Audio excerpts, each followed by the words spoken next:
Chris Godinez, this professional counselor, also the host of We Need to Talk on every Sunday here at noon, and then I post it up to Facebook. This video is for educational and informational purposes only. If you feel you need a therapist, please go to Google, type in therapy, your city, Psychology Today will pop up, click on that, and it will have qualified therapists in your area. Also, the views and opinions stated herein are mine and mine alone. They do not represent the ACA, the APA, or any other damn therapist for that matter. Boom, shakalaka, done. Okay, so a little housekeeping before we dive into the topic of jealousy. So if you are interested in following me on kind of a more personal level, please don't friend me on my personal Facebook, but you can follow me on the Chris Godinez LPC page. That's where I post all things Victorian because I'm a Victorian fanatic. All the dresses, all the houses. Occasionally I'll put social commentary up there, et cetera, et cetera, et cetera. Hi, guys. So yeah, if you want to do that, you can do that. Also, I have the We Need to Talk page on Facebook where I post inspirational stories and memes and things like that. But please, please, please do not try to friend me on my personal Facebook page because I will not friend you back. So I keep my personal life personal and I keep my professional life professional. At least I try to. Anyway, so there is that. Okay. What other things do I need to tell you? Let me think. So the books are on back order. So I have ordered more of the What's Wrong with Your Dad books. They were supposed to get here on the 31st. I don't know where the hell they are. So I'm going to have to check the tracking and see where the heck they are. This one is still available on my website, chrisgodinez.com, and I will autograph it for you personally. Also, I'm still selling these mugs. Please get them out of my house because they are sitting in a box in my office. Help me, Obi-Wan. Anyway, so these are for sale. Also, I'm probably going to be lowering the price here pretty soon just because I want to move them out. I'm tired of looking at them. Let's see, what else can I tell you? Susana Quintana is your girl. If you are outside of Arizona, please contact SusanaQuintana.com. John will put that up for everybody to see. Also, Shahida Arabi's book, The Highly Sensitive Person's Guide to Dealing with Toxic People. Amazeballs. I love this book. And I recommend it to all my clients because I'm just like, do this book. This book is awesome. This book is what you need.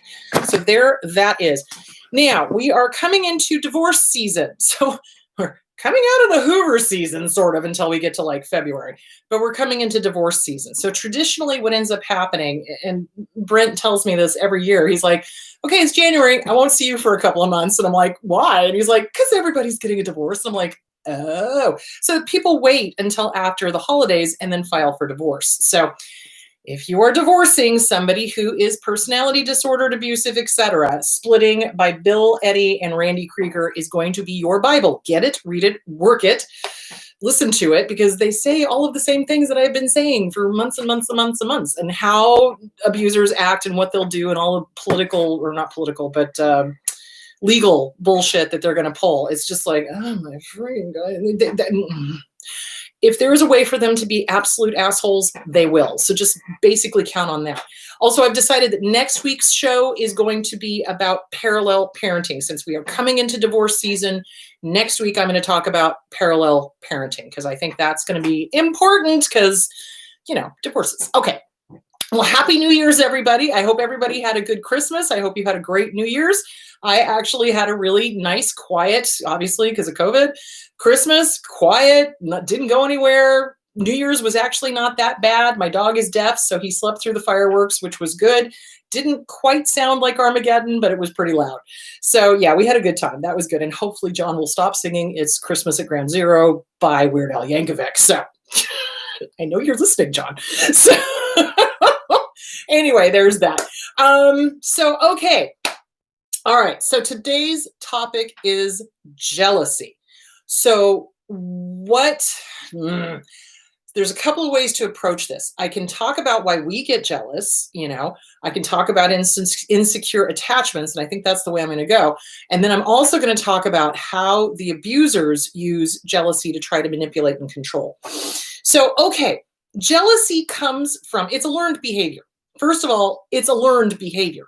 We do not pop out of the womb going, not enough, not enough, not enough, not enough. Somebody has to teach us not enough, not enough, not enough, not enough. So what ends up happening is if we have an insecure attachment. So Secure attachment versus insecure attachment. Secure attachment is mom and dad are there. Sun comes up in the east. We know mom and dad are there. We're not worried about being abandoned or neglected or not fed or not changed or not clothed or sheltered, et cetera, et cetera, et cetera. It's like everything is secure. We've got a really good sense that the world is safe, right? If we have an insecure attachment, mom and dad are neglectful, mom and dad are not present, mom and dad leave the kids screaming in the crib for hours and hours and hours and hours, don't change them, don't feed them, don't take care of them, that creates an insecure attachment. So it's about lack and scarcity is what it is. And so when a person grows up that has had an insecure attachment, they will be constantly thinking that their partner is going to leave them. And that's no good. That's no bueno, okay? So they'll start doing the whole, you're going to leave me, you're going to leave me, you're going to leave me. Do you love me? Do you love me? Do you love me? Do you love me? And eventually that partner is going to be like, oh my freaking God, stop asking me. Of course I love you. No, I'm not going to leave you. But then they keep doing things to validate the basic assumption. So the basic assumption of a child that's been raised with an insecure attachment is that they're not good enough and that they're not worthy of love. So what they'll do is they'll do things to push that person away so that they can go, yep, mom and dad were right. Yep, I'm not worthy. I'm not. And this is why I was saying earlier this week when I did the video on the Q&A on, hold on a second. Sorry, I don't know what the hell is growing here in Arizona, but it's like this year has been the worst for allergies. Holy crap. Anyway, so when I did the video earlier this week on borderline personality disorder, it's like that basic assumption of not good enough, and they start pushing people away. And that comes from an insecure attachment, which is why it's so vital that you start working on what was your attachment to your mom and dad. Do you have a secure attachment style? Do you have an insecure attachment style? What is your attachment style? What's going on? Where are these thoughts coming from? Is this really about the here and now? Or is this about stuff that happened in the past? What is happening? Talk to me, Goose. You know what I'm saying? It's like, what's going on? And people are so funny because they're always like, well, why are you always telling us to look at our inner child? That's in the past, blah, blah, blah. Well, yeah, it is in the past. However, that has influenced what's happening now. So you need to deal with the stuff that's happened in the past in order to fix what's happening in the present so that you can go on to a happy future. Does that make sense? So when we get an insecure attachment style, that creates doubt in the mind of the child. You know, I don't know if I'm loved or not. I don't know if I'm okay or not. And then it translates later on into a massive insecurity where they're either pushing the person away or they're constantly needing reassurance. Do you love me? Do you love me? Do you love me? Do you love me? Do you love me? Do you love me? And honestly, I remember that when I was a little kid. I remember asking my mom if she loved me because I wasn't sure, to be perfectly honest, because of my dad and that whole thing. So yeah, it's a learned behavior. So jealousy is coming from lack and scarcity. So in the mind, especially of an abuser, in the mind of an abuser, love is not infinite. It is finite. So the way that abusers use jealousy, and theirs does not come from an insecure attachment. I saw an article the other day on Elephant Journal, and I wanted to hunt down the author and just bitch slap them, seriously, because they were like, oh, poor narcissist, poor this, bullshit. Stop that shit. Stop making excuses for abusers. Stop. So their use of jealousy is intentional, and it is used to manipulate, control, put down, project, and basically tell you what they're really doing. So with them, jealousy is because love is finite. So for the rest of us, love is infinite. I can love John. I can love my dog. I can love my nieces and nephews. I can love, different people in different ways. Of course, there's different types of love, agape love and, romantic love and this, that, and the other kind. So the thing of it is, though, is that with narcissists, love is not infinite. It is finite. To them, love is a piece of pie. And if you take one of those pieces away from them, you're taking something away from them. Does that make sense? And that is literally how they think of it. This is why, and honestly, I've had a bunch of messages recently where people are like, I don't get it. My abuser is jealous of my dog. My abuser is jealous of my cat. My abuser is jealous of my relationship with my niece or nephew. My abuser is jealous with. That's because to them, love is finite. It's not infinite.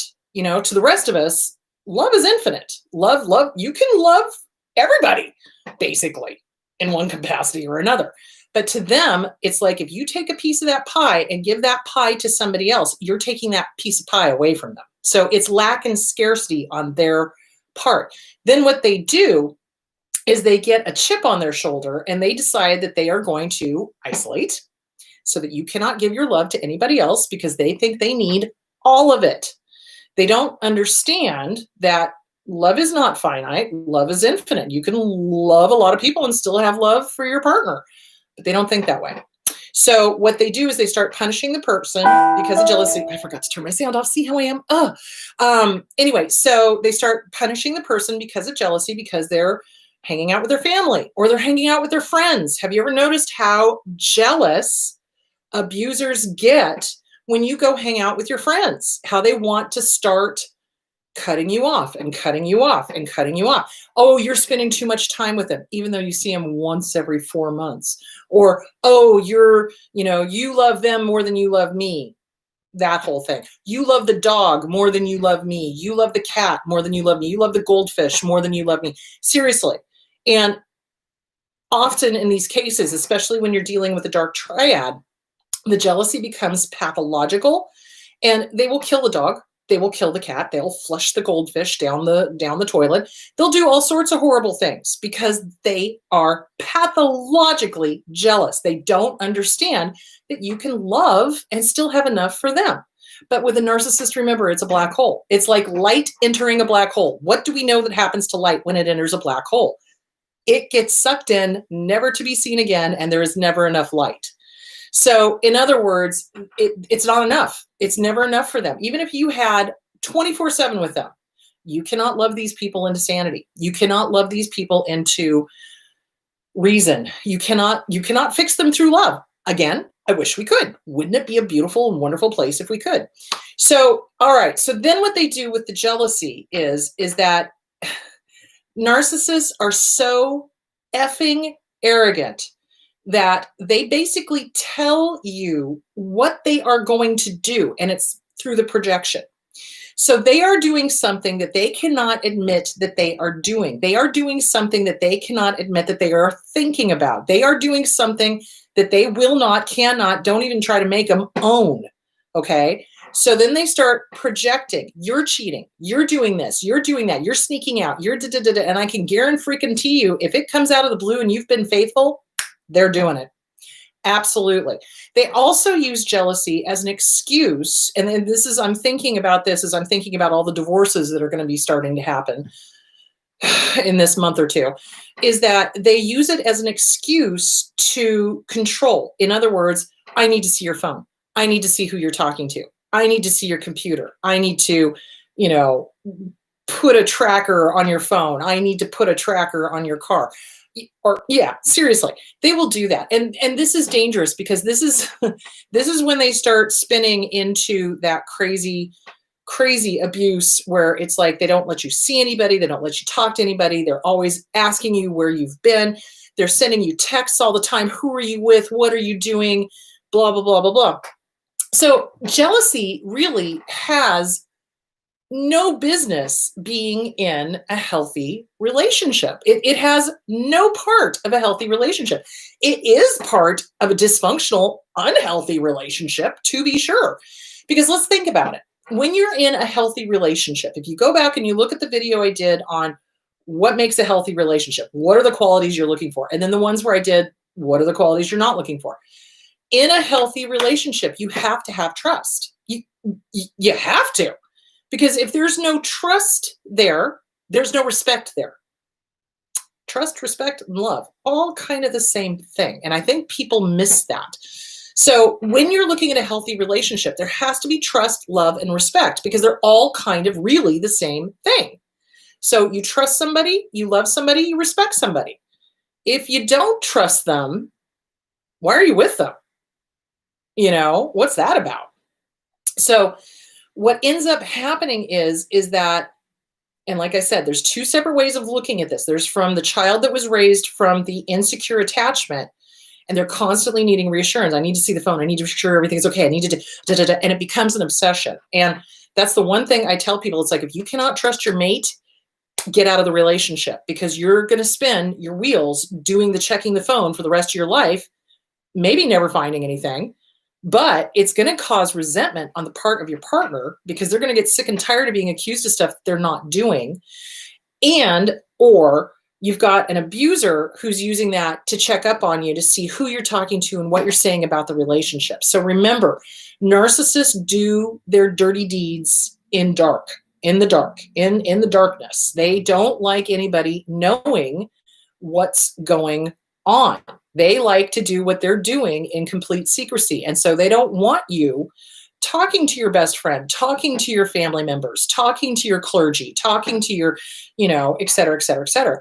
So they will then demand to know all of this stuff, and they'll accuse you of all sorts of things.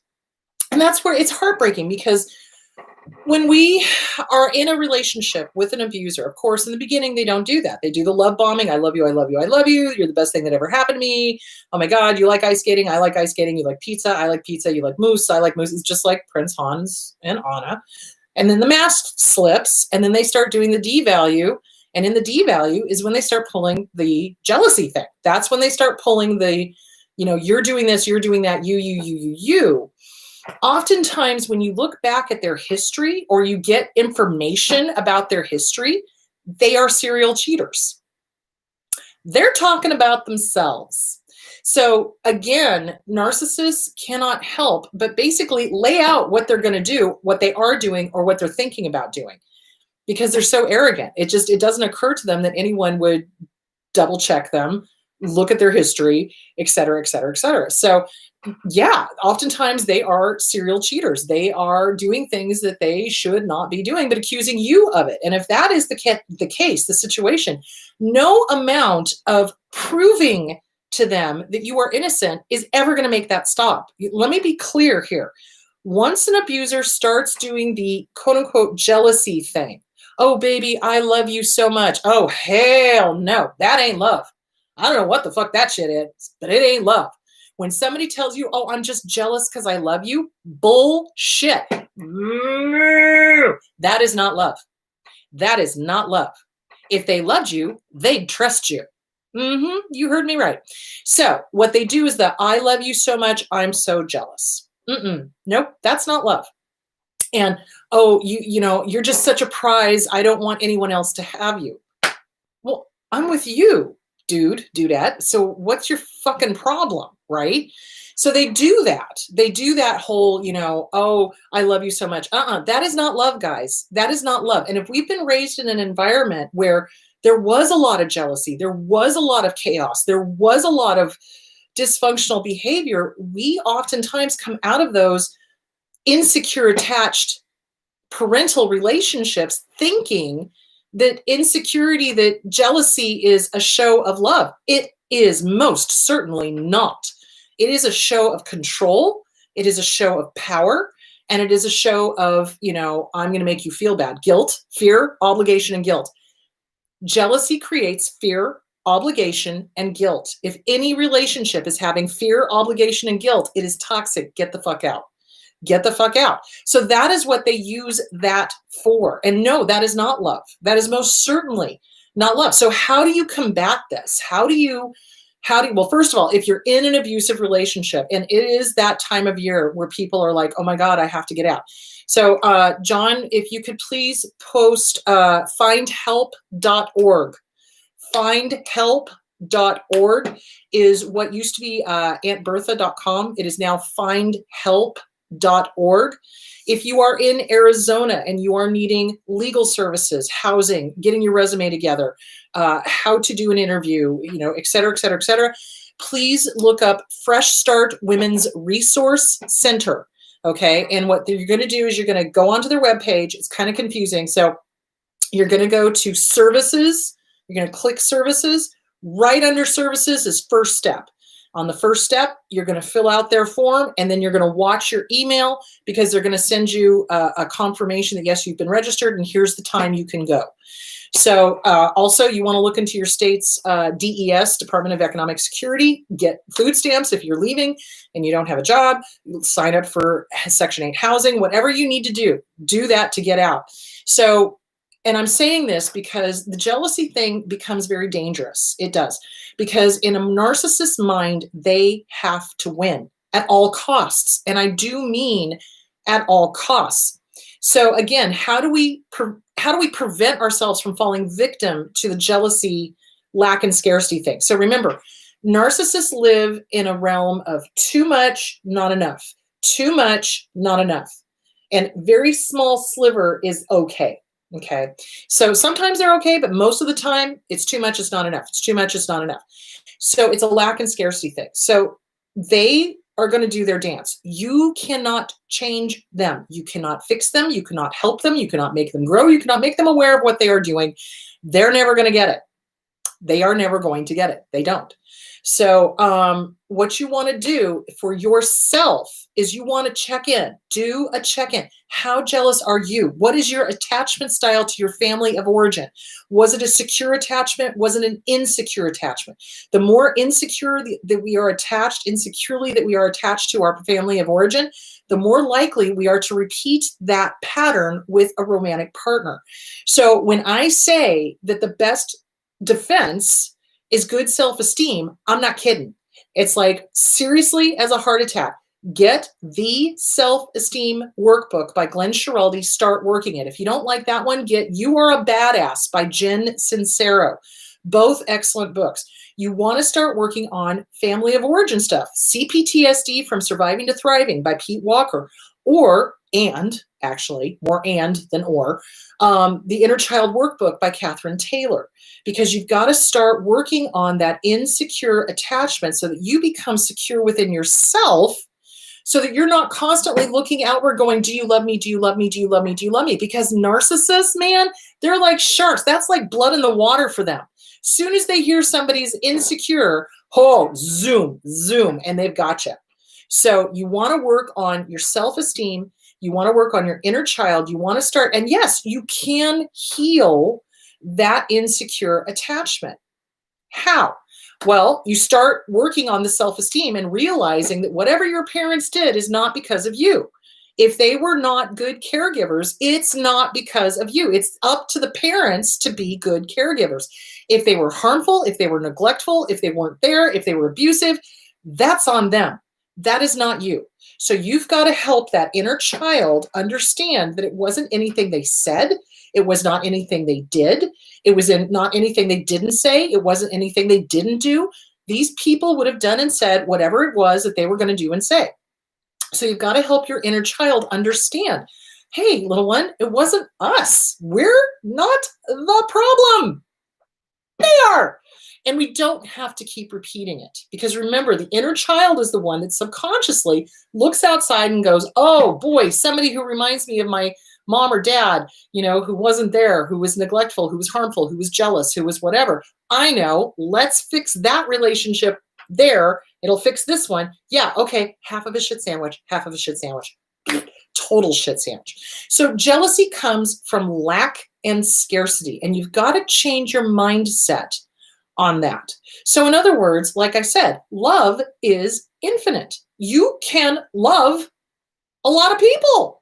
You can love a lot of dogs. You can love a lot of cats. You can love your spouse. You can, you reserve certain romantic love, obviously, unless you're polyamorous, in which case you can love a lot of people. So you know what I'm saying? It just depends on what your world view is. But with narcissists, it's always, always finite. It's never enough. It's never enough. And you will never be able to give them enough attention, enough love, enough whatever. Because even when you do, they'll start hating you for it because they don't feel they deserve it. And so then they'll start punishing you. So it's like they feel they deserve it, but they don't feel they deserve it. And they hate you for loving them. It's the weirdest, sickest thing I've ever seen in my life. It really is. So, okay. So working on the self-esteem, really separating out what is truly you and what is truly your mom and dad. What did they hand you? What is really not yours? What was your attachment style like? So like I said, when people start doing the inner child workbook, they often discover, they'll come to me and they'll say, oh no, I had a perfect childhood. It was perfect, perfect, perfect, perfect, perfect. And yet they've got a series of just abusive people that they've been dating. And then as they start working CPTSD from surviving to thriving and the inner child workbook, suddenly they're able to start remembering things that happened. And they're like, okay, this makes sense now. So a lot of times, of course, in our society, we get this whole, oh, no, your mom and dad are perfect. They did the best they could, blah, blah, blah, blah, blah. Well, in a lot of cases they did, but in some cases they didn't. So you really want to work on what was going on, especially if you find yourself one after the other, abusive relationship, abusive romantic relationships, abusive boss, abusive, friendships, things like that. What's going on? What's driving you to get that same kind of insecure attachment over and over and over and over and over again? So that's what you got to work on. So jealousy, like I said, comes from lack and scarcity. So it's really, really important to start working on infinite love, infinite self-love, infinite compassion, infinite kindness, infinite, not, only a slice of. So when the abuser starts, this is why I'm saying they're so dangerous. When they start doing the jealousy thing, they will more than likely put things on your phone, put trackers on your phone, put things on your computer, put trackers on your keystroke loggers, etc. You really've got to be careful about that. So if they suddenly somehow know stuff that they should not know, like for example, you go to a bank, you open up an account. Well, what were you doing at X and X bank? How did you know I was there? It's like, okay, that's a little weird. Or how come you're telling this person about our relationship and you'd had an appointment, with a therapist? So yeah, they will put things on the phone that can turn on the mic. They'll put things on the phone that will do keystroke logging so that they know all your passwords. Don't assume that your electronics are safe. And I love it when I say I love it, I mean the polar opposite.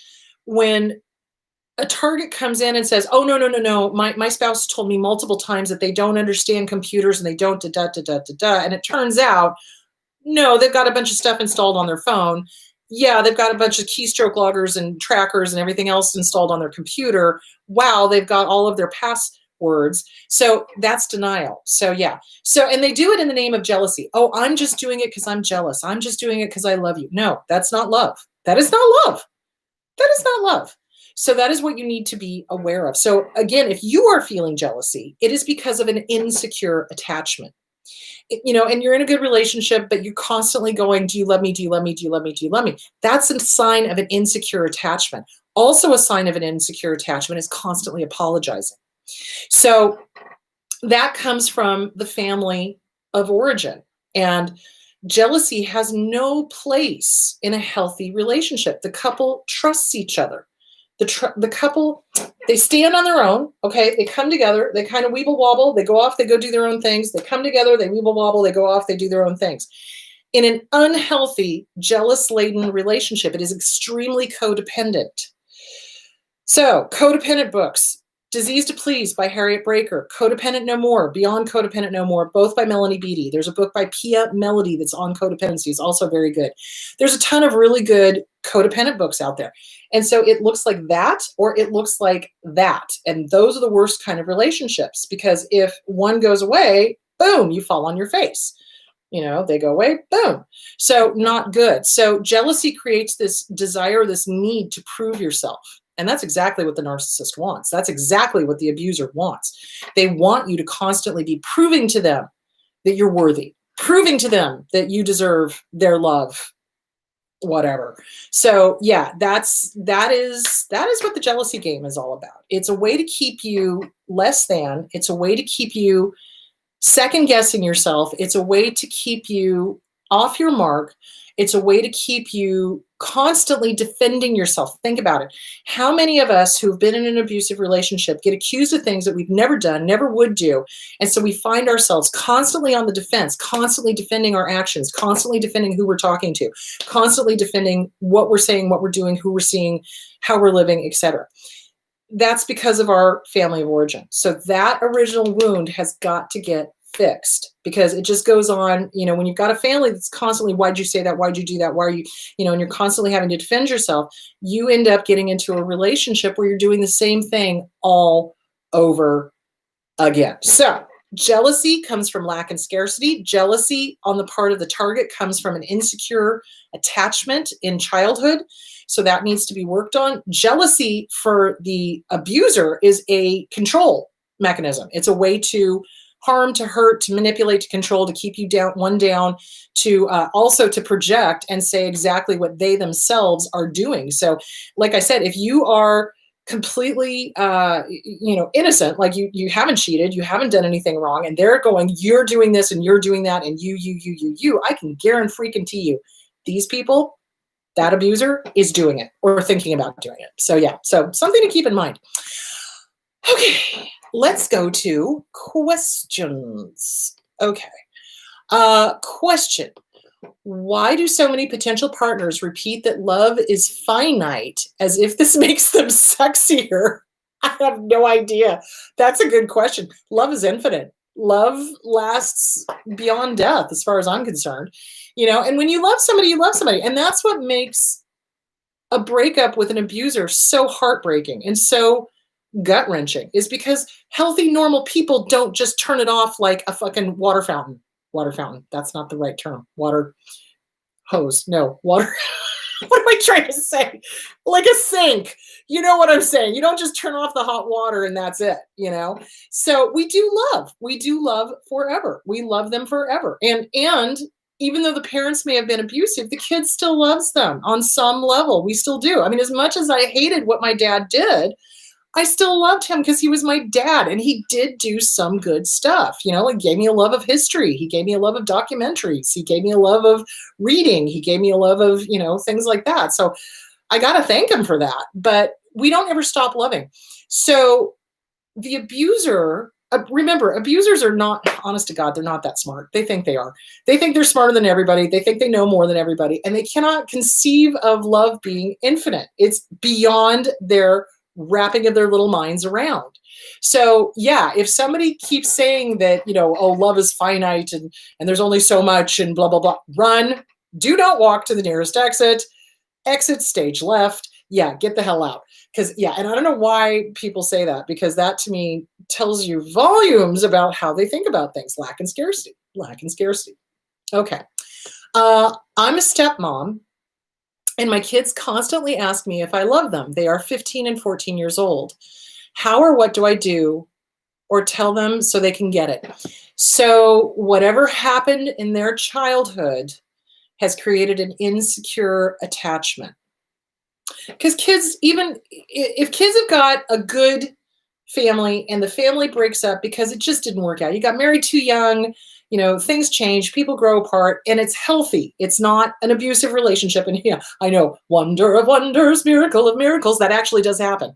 So if it's a healthy relationship and they break up, the kid has got a good sense of self. There is a secure attachment, and there's not the fear, and there's not the, lack and scarcity and things like that. So if there is lack and scarcity and fear and constantly questioning, do you love me? Do you love me? Do you love me? That says to me self-esteem stuff. An insecure attachment has gone on. So what you want to do is you want to get them working on self-esteem. So mirror work is a great thing to teach anybody, everybody. 2-year-olds can do it. 96-year-olds can do it. Everybody in between can do it. So what you do is you stand in front of the mirror and you make it a game. Hey, let's say nice things to ourselves. Good morning. Have a great day. I give you permission to be awesome. And then walk it. You start teaching them things like that. Because yes, I still do mirror work. I do mirror work every damn day. I do, because it helps and it works. So yeah, so you do the mirror work, you teach them mirror work, and you get them working on self-esteem. So You Are a Badass by Jen Sincero, great book, love it. The Self-Esteem Workbook by Glenn Schiraldi, make it a family project, do it. Help them to have good self-esteem, and you've got to be a good role model for that.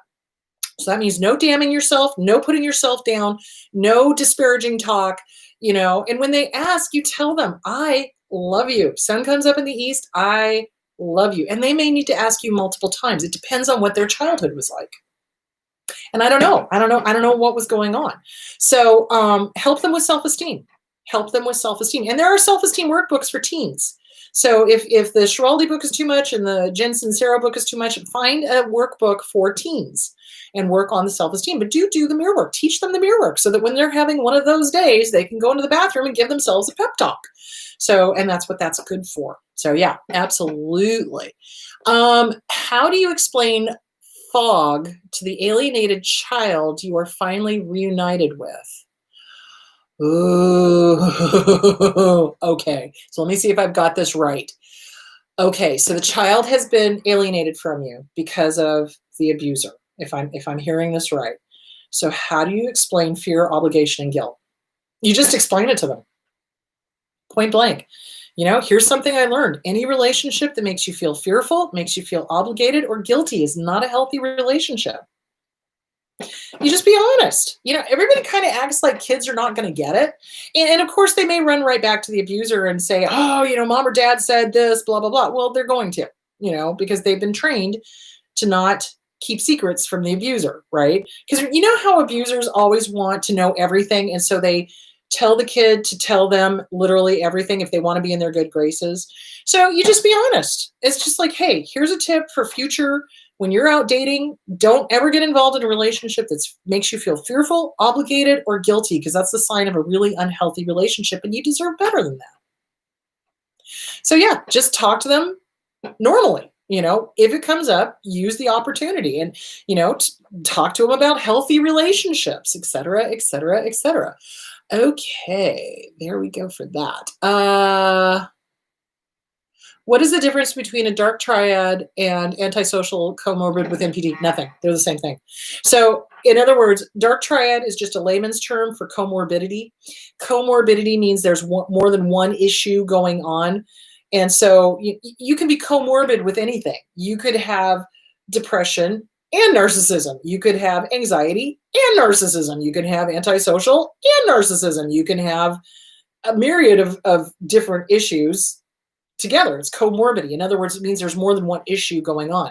So the dark triad is layman's terms for antisocial, otherwise known as psychotic, narcissistic, NPD, and then control freak. And it's just that added extra little bit of psychosis where they have to control everything. And that's what makes them dangerous. And that's why the jealousy thing is so dangerous, because these are the ones, if they do a lot of the jealousy thing, usually go on to become stalkers. So that's why you got to be really careful. If somebody's jealous, that is not a sign of love. That's a sign of a potential stalker. So you got to be really, really careful about that. So if your ex starts doing any sort of stalkery kind of things, couching it in, oh, I'm just jealous, oh, I love you, get an order of protection, get the hell out, get extra patrols on your street. That is not love. That's stalking. So yeah, absolutely. So how does one overcome jealousy? So jealousy is an illusion of lack and scarcity. So you have to kind of confront, where did this jealousy come from? Who taught me to be jealous?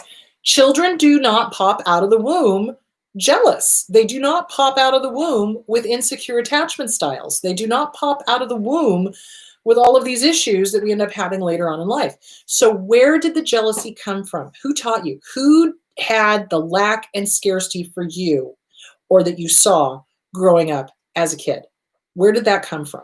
So you confront it. This is not mine. Dear jealousy, you write it a letter. That's a good start. Honestly, if you're struggling with jealousy, if you're struggling with lack and scarcity, a good start is to write it a letter. Dear jealousy, Where the fuck did you come from? Oh, I remember when Grandma Bertha used to fill in the blank, or mom used to fill in the blank, or dad used to fill in the blank, or do you see where I'm going with that?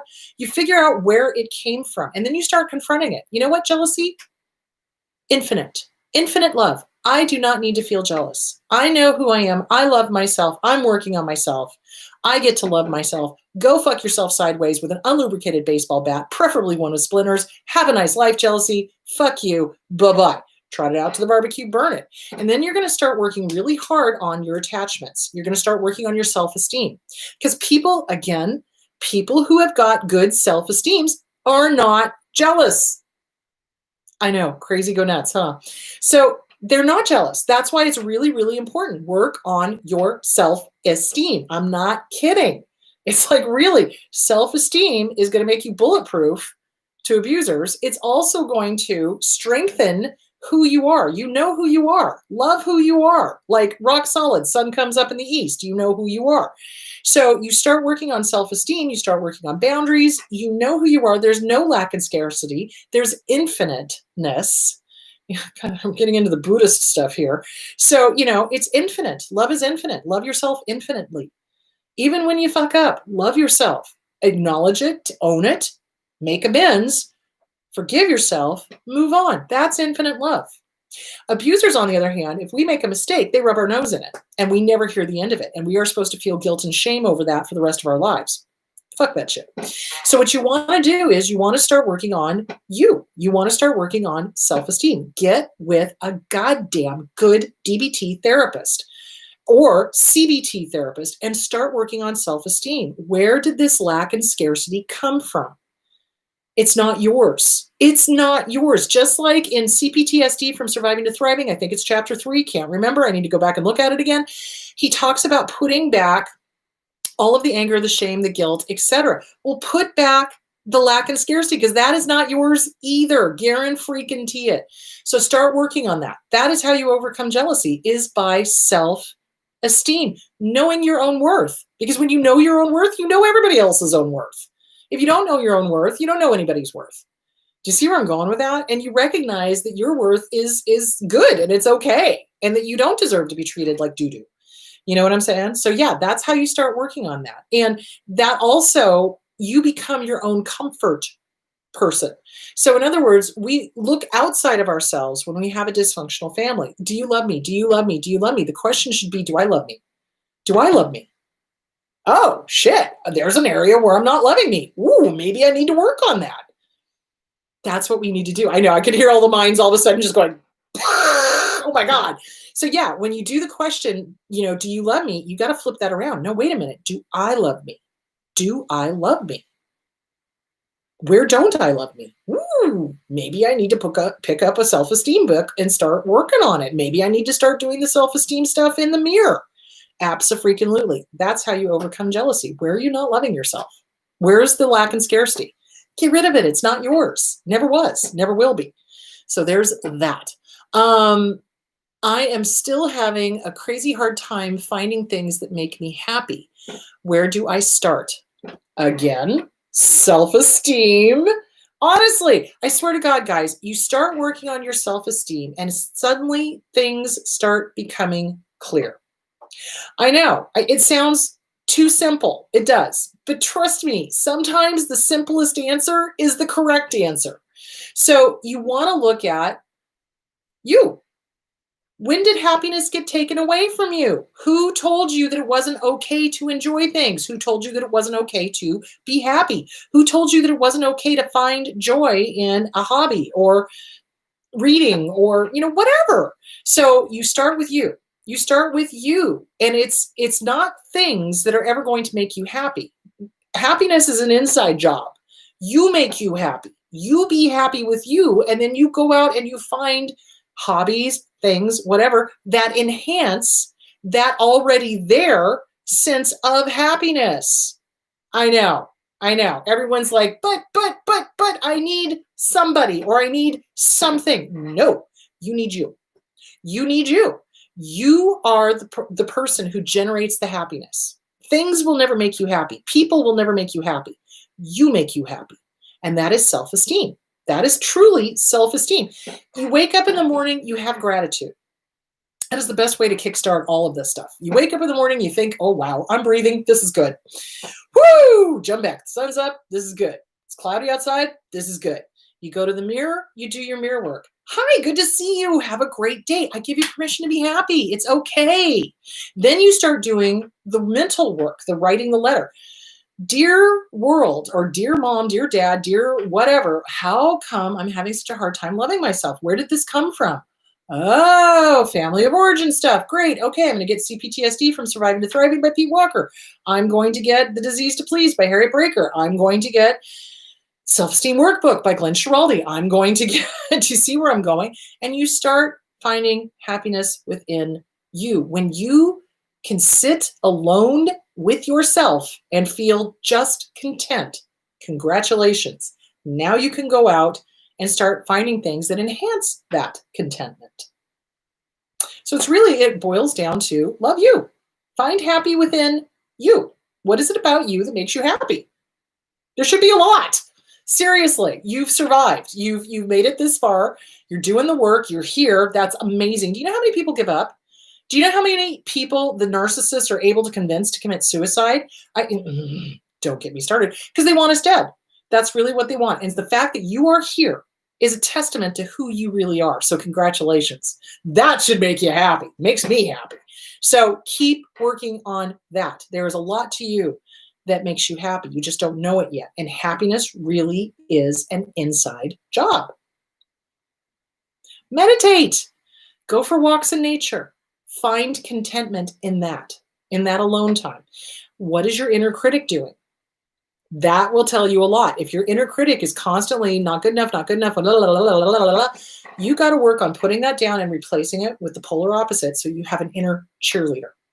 So last week, I think it was last week, I talked about that. That would be a good one to review. So yeah, it's an inside job. That's where you start. You've got this. I know you can do this. Okay. All right. How do I tell if the narcissist is trying to provoke my jealousy on purpose to trigger an emotional reaction or to prove they have other options? Oh, damn, am I glad you mentioned that. So what an abuser will do is they will create a triangle, a romantic triangle, okay? They will create a real or an imagined. Oh, you wouldn't believe the number of times that this phantom person has been completely imaginary, not even really there, in order to provoke feelings of jealousy in the target. And so it's so that this is just diabolical. It is so that they can present as more desirable than they really are, and to make you feel one down, because in their logic, in the way they think, well, if you were enough, I wouldn't have to go looking elsewhere. Oh, fuck you, asshole. Sideways. Jesus. You know what I'm saying? So that's what they do to create that doubt and that lack of self-esteem. It's so that you sit there and think, oh my God, I'm not desirable enough. Oh my God, I'm not enough. Notice that. Notice that. Not enough. Not enough. That's what they live in. Too much, not enough. Too much, not enough. Wax on, wax on. It's that whole thing. So it's that, not enough, not enough, not enough. And it's a way to wear down your self-esteem so that you're more easily controlled and more easily manipulated. So yeah, they absolutely do that. So if if somebody is provoking jealousy in you, and they're, it's obviously so that to prove that they have other options or to get an emotional reaction from you, that's not healthy. That's not normal. That's not what normal couples do. Normal couples enjoy each other's company and enjoy being with each other and enjoy hanging out and enjoy, the security and enjoy, pumping each other up and building each other up. That is what a healthy couple does, So if they're doing things that are provoking this, I doubt it's your own insecurity. But if they're not doing things to provoke this and you're feeling insecure anyway, that's again a self-esteem issue. But yes, narcissists absolutely will create a phantom third party, third wheel, so that, you're in competition with this person. Because remember, everything is a competition to the narcissist anyway. And it's a way to make you feel like doo-doo. So there's that. I hope that answered the question. You can kind of tell, like I said, a healthy, normal couple does not provoke jealousy. They don't. They reassure their partner. and the partner doesn't usually need reassuring because they know that they are one with their partner and it's all good. You don't need to constantly be going, do you love me? Do you love me? Do you love me? Do you love me? And if you do, something's going on either with self-esteem or they are doing something to create that question mark. So there that is. I'm recovering codependent. Son is, I believe, codependent and is married to a narcissist, and his mother-in-law is one as well. Mother-in-law is living with them. How do I handle watching my son experience the same hell I did? Oh, God, I'm so sorry. There's very little you can do. I think I've talked about this before. When someone is in an amazingly toxic relationship, you can't, it's like a drug addict, seriously. And it's because of the intermittent positive rewards. So unless and until they recognize that there is a problem, there is not much you can do. I mean, you could offer books, self-esteem books. You could offer, classes that build them up. You can do that. But unless and until they figure it out, there's very little you can do. And the more you say, the more you create a Romeo and Juliet situation, and the more they will cling to the abuser. And again, it's all inner child stuff. So they are desperate to get the love of that abuser that happened in childhood. So I don't know what the childhood was like. I'm guessing that it was probably something that happened in your marriage with the other partner. So you want to just self-esteem, just, non-judgmental self-esteem. Hey, this would be great for you. Hey, here's a great book. Hey, you don't want to do anything overt though. I would not recommend sending them, Object of My Affection is in My Reflection, Coping with a Narcissist by Raquel Lerner, although it's a fabulous book. But if you do that, that's a little too upfront. So just send them things that will, help their self-esteem, that kind of thing. And for you, it's like, just let them know that you're there, that you're always there, and that you always love him. And that's about all you can do. Other than that, back off. Because the more you start bad-mouthing the mother-in-law or the daughter-in-law, nope, you'll set up a Romeo and Juliet situation. Okay, do narcissistic moms try to program their daughters to be jealous and envious? Oh, fuck yeah. Narcissistic mothers do all sorts of crazy things to their kid, and they normalize jealousy, envy. Remember, DSM-5, when I talked about narcissistic personality disorder, they are jealous and envious of other people and believe that other people are jealous and envious of them. So yes, that is normal for them. So they normalize jealousy and envy, and they teach the children to be jealous and envious of others. And that's not normal. A healthy, normal peoples celebrate when somebody does well. And we go, that's great. Good for you. Keep going. Yay. And there's no envy. There's no competition. But with a narcissist, everything's a competition. So they teach kids to be envious of others. So if a kid has something that they don't have, green with envy. The Romans felt that jealousy came from an over excess of bile. I think it was the Romans. And so, the skin would turn green. And so that's where the term green with envy came from, which is also why I'm wearing this shirt, because I thought jealousy, green with envy. There we go. So, but yeah, they will teach their kids that because they've normalized it. And that's not normal. Like when one of my friends succeeds and gets something amazing, I'm thrilled for them. That is good. Why? Because it's not a fucking competition. So there is that. Yeah, they absolutely do teach their kids that, and they've normalized it, and it's not normal. Can you recommend any parenting books? I really messed up with my older kids, but I have younger ones too. I'd like to avoid repeating my mistakes. I also have kids with, I don't know if that's Asperger's. I can't understand what that abbreviation is. Antisocial, maybe? So parenting books, honestly, you could go to Amazon and look up parenting books. That would be the best way to do it. Self-esteem is really going to be the key. I mean, with parenting, it's all about how we speak to our children. Listen to me now, believe me later. How we speak to our children becomes either their inner critic or their inner cheerleader. So choose wisely. So if somebody is constantly criticizing, harsh, mean, not enough, not good enough, blah, blah, blah, blah, blah, that becomes the child's inner critic. If somebody is uplifting and encouraging and kind, that becomes the inner cheerleader. So you really want to be careful how you speak to your kids. Even when they mess up, you can be mad at them, absolutely. But be very wary of doing the whole you things. You want to separate out the behavior from the person, I don't like this behavior. This is not okay. I love you, but I don't love this behavior. So you want to do that kind of thing. So there's a ton of really good parenting books. Can I recommend any? Not really. That's not my forte. I work with adults. So I would say go on to Amazon and look up one and see if you like it and start reading it. And self-esteem. That's what I recommend. Okay, back to another question. How are we doing on time? Okay. What are some alternative exercises we can do if we hate writing? Talk it out. Talk it out. Some of us are not writers. Some of us don't enjoy typing. Some of us don't enjoy longhand. I like writing it out longhand because it's very cathartic to dig that pen into the paper. But typing is an alternative, or talk it out, just get into your car and talk. So, or get into the shower and talk, or go on a walk and talk. That's one way to do it. You could talk into it's not a tape recorder anymore. Good Lord. I just aged myself.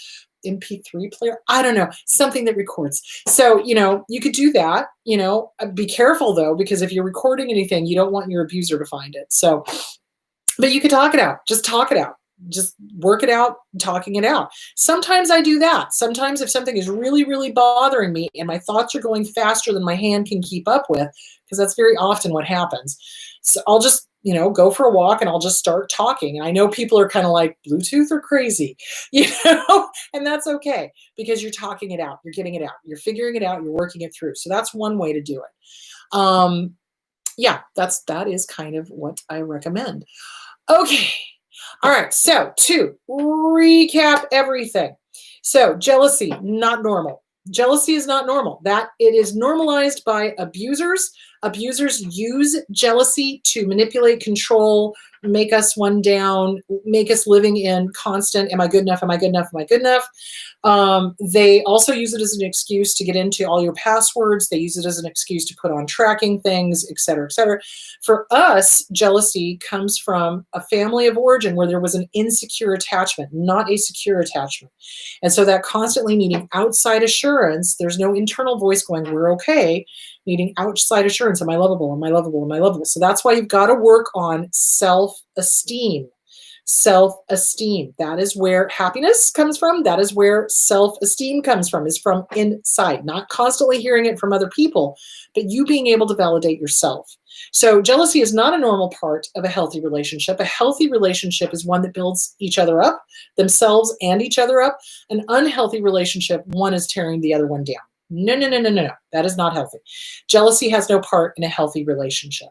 The partner should not ever be making the other partner feel less than or insecure or anything like that. It should be like putting on a nice, warm, fuzzy pair of socks is what a good relationship is like. So yeah, there it is. Okay, guys.